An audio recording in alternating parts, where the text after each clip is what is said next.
Chapter 5.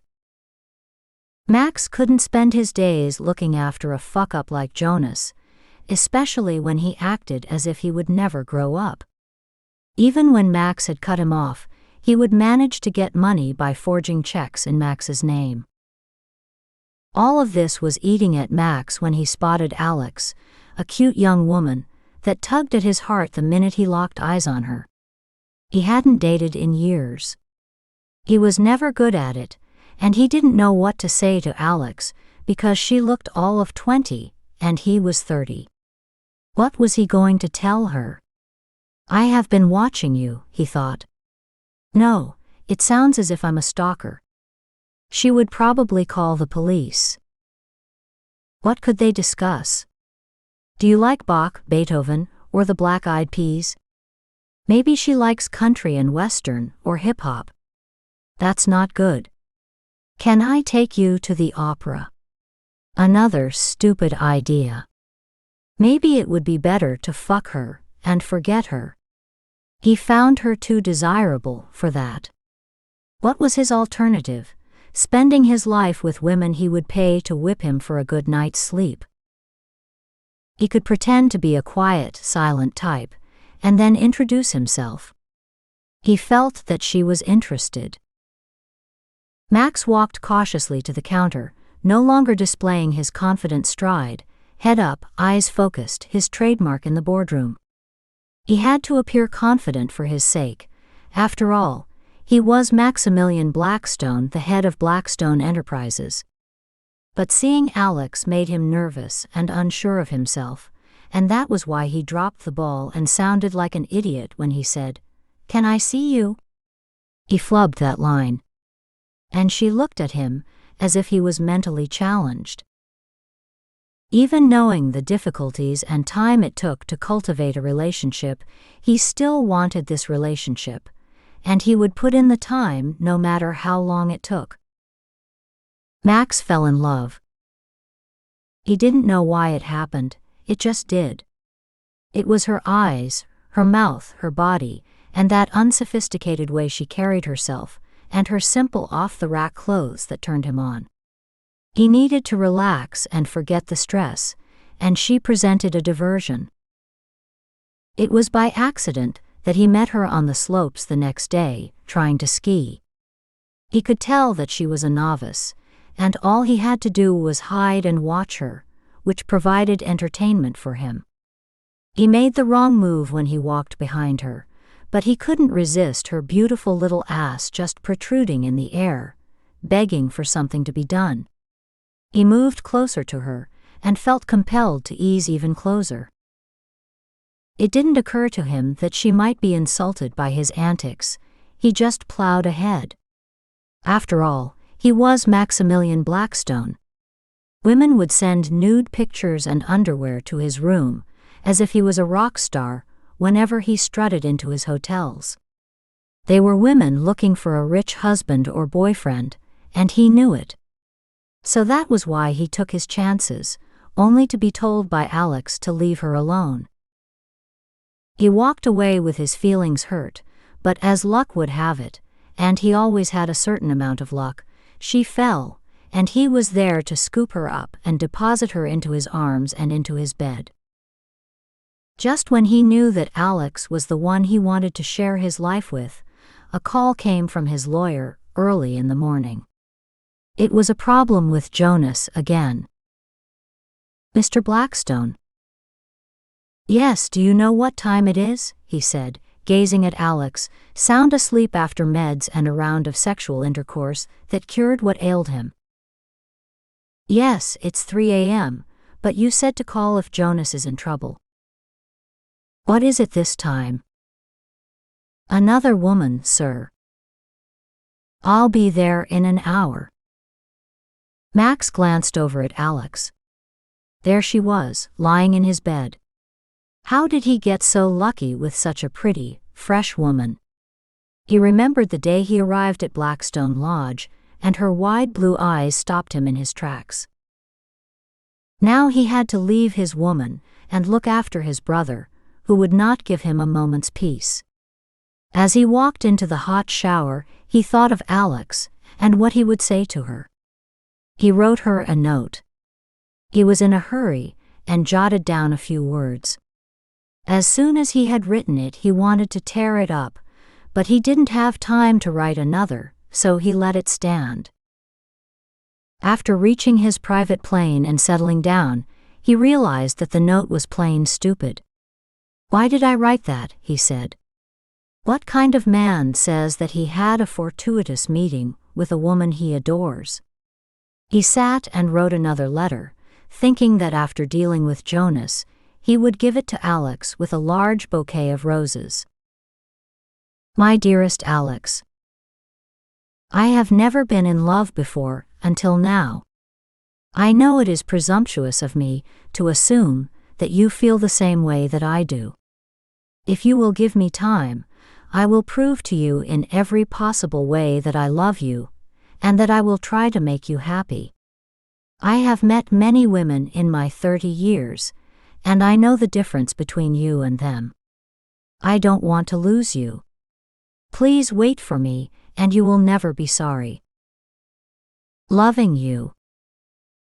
Max. This was the letter he should have written. Folding it, he eased it into his inside suit pocket and closed his eyes, chasing sleep, but it would not come because he was worried about Jonas.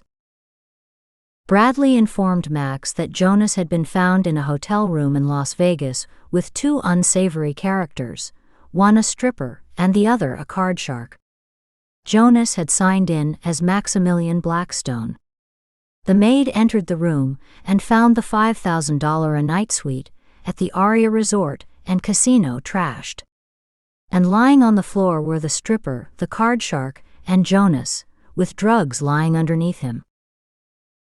With what appeared to be a drug overdose, Jonas was taken to a nearby hospital.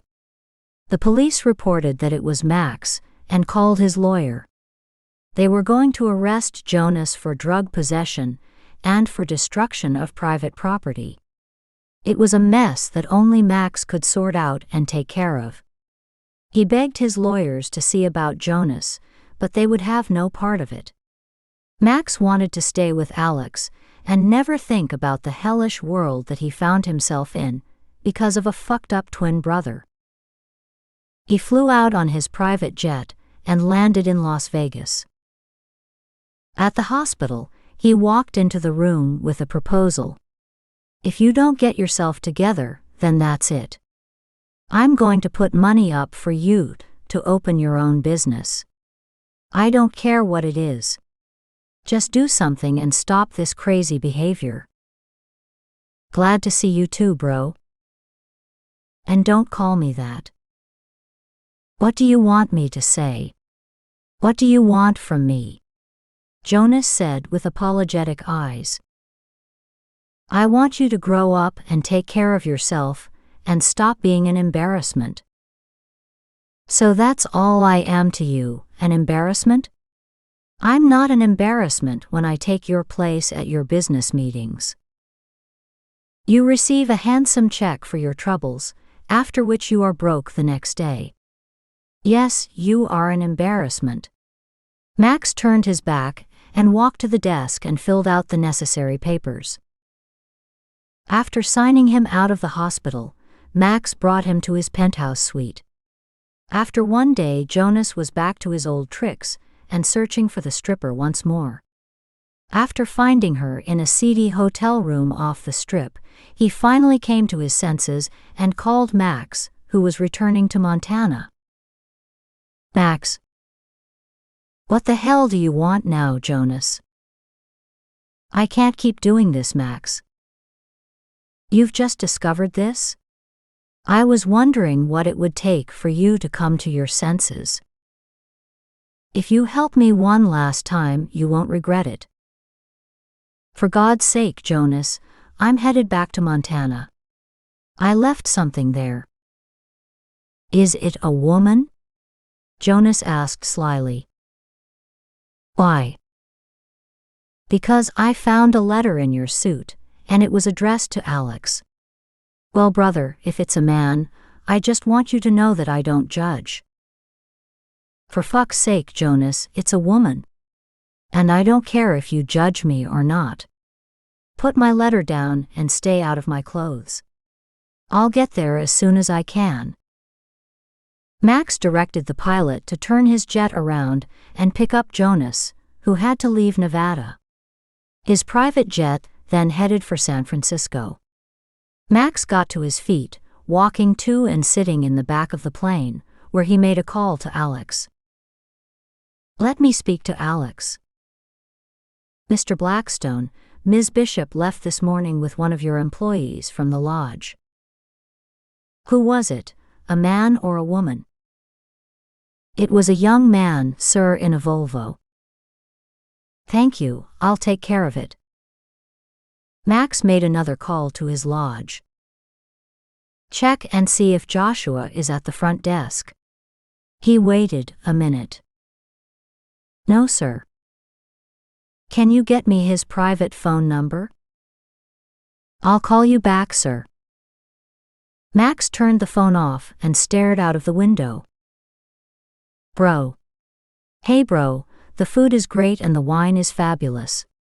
Remind me to travel with you more often," Jonas said, eating with his head down, never looking up from his plate, until he looked back to see Max staring down and not eating.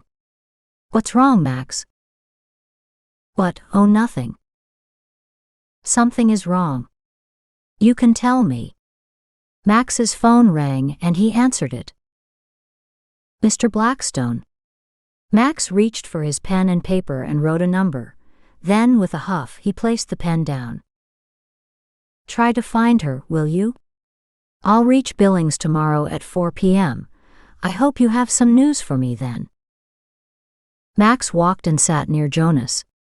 "Look, I need time away from you. I have spent my life trying to take care of you, at the expense of my own happiness. This has got to end. I want you to find something that you can do, and get you out of my hair.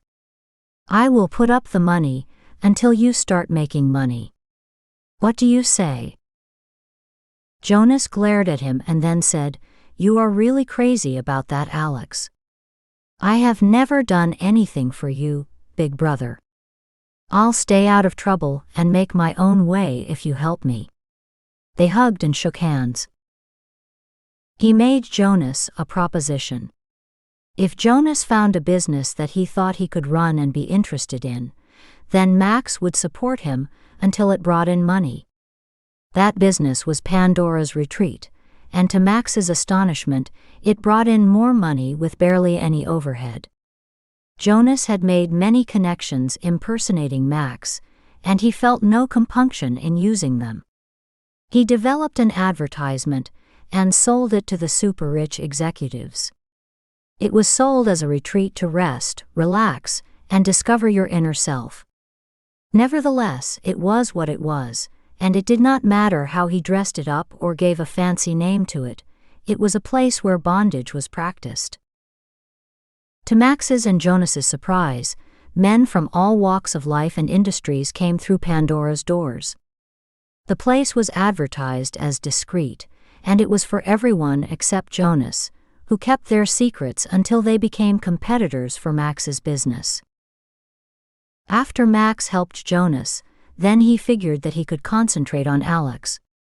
But when he arrived in Montana, he discovered that Alex had disappeared, and no one would divulge her whereabouts to him. He learned that her resume was fabricated. He didn't have time to concentrate on finding her just yet, because his hotels were losing money, and there was trouble with his oil wells and the politicians on his payroll. His business ventures and Jonas's lifestyle had consumed his time. One day he woke, and it was 3 years later, and his life was getting progressively worse. He hadn't had a date or met a girl since he left Alex to take care of Jonas.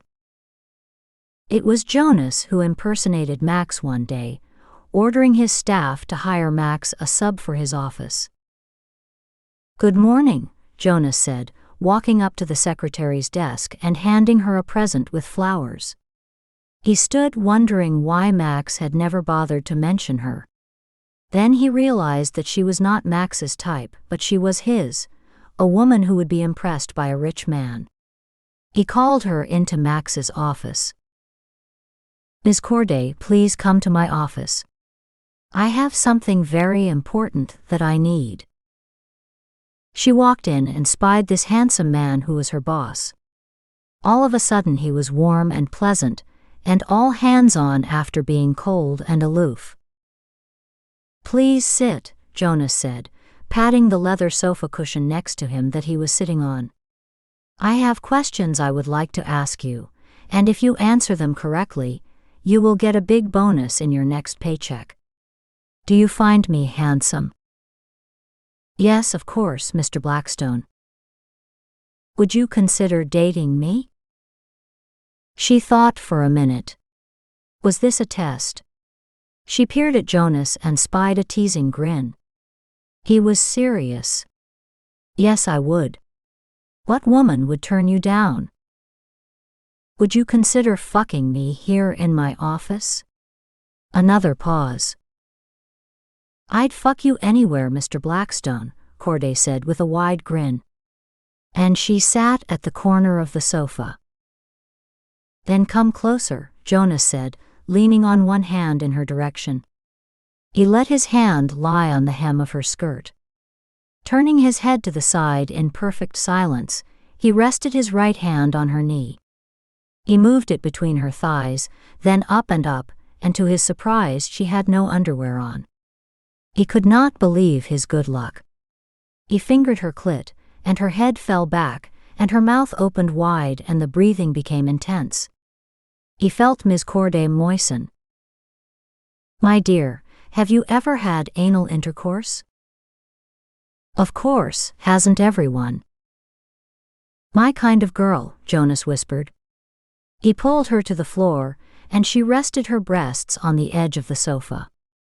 She waited, and Jonas searched around his pocket for a latex. He never left home without one.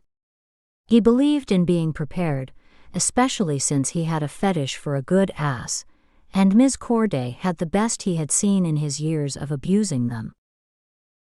Jonas hurried and pulled his pants down and took off his shirt. Then he kicked off his shoes, and he was ready. He rolled the latex on his hard penis, and then he rubbed Corday's glistening tanned butt.